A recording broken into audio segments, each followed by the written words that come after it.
Hello, I'm Dr. Lisa Belisle. You are listening to or watching Radio Maine, where each week we explore and celebrate creativity and the human spirit. We're sponsored by the Portland Art Gallery in Portland, Maine. This is the 11th in our solo episode series. Today's story is called Moments Made Visible.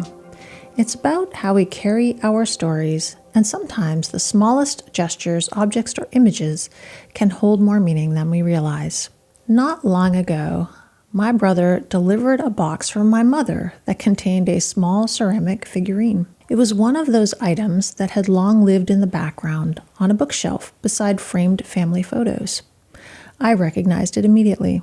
A patient had given it to my father many years ago, a token of appreciation for his care.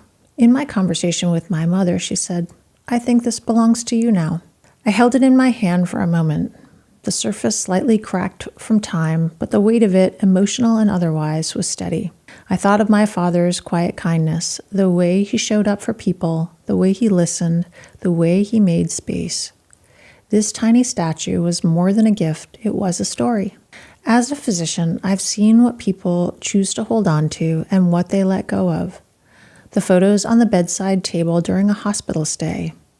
The handwritten recipe brought to a rehab facility. The prayer card tucked into a wallet. These are not just sentimental objects, they are anchors. They connect us to who we are, where we've been, and who we love. Sometimes we think of legacy as something grand, a published book, a building named in our honor, a big accomplishment. But more often, legacy lives in the details. The way we made someone feel, the meals we cooked, the way we listened without judgment. In narrative medicine, we often asked, what story is being told here? And just as importantly, who is telling it?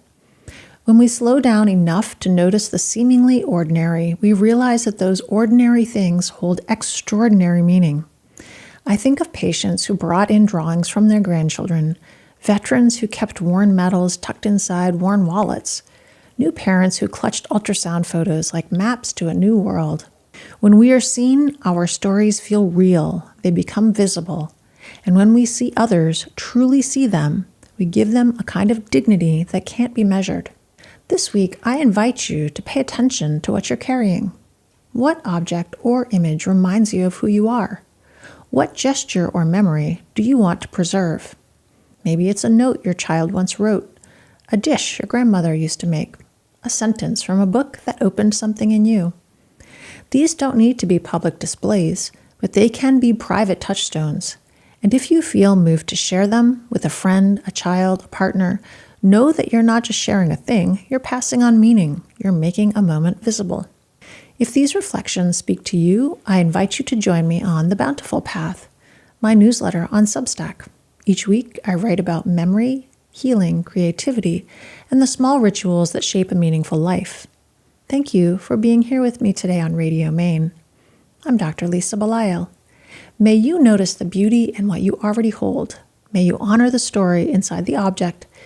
And may you keep walking this bountiful path with me. Let's walk it together.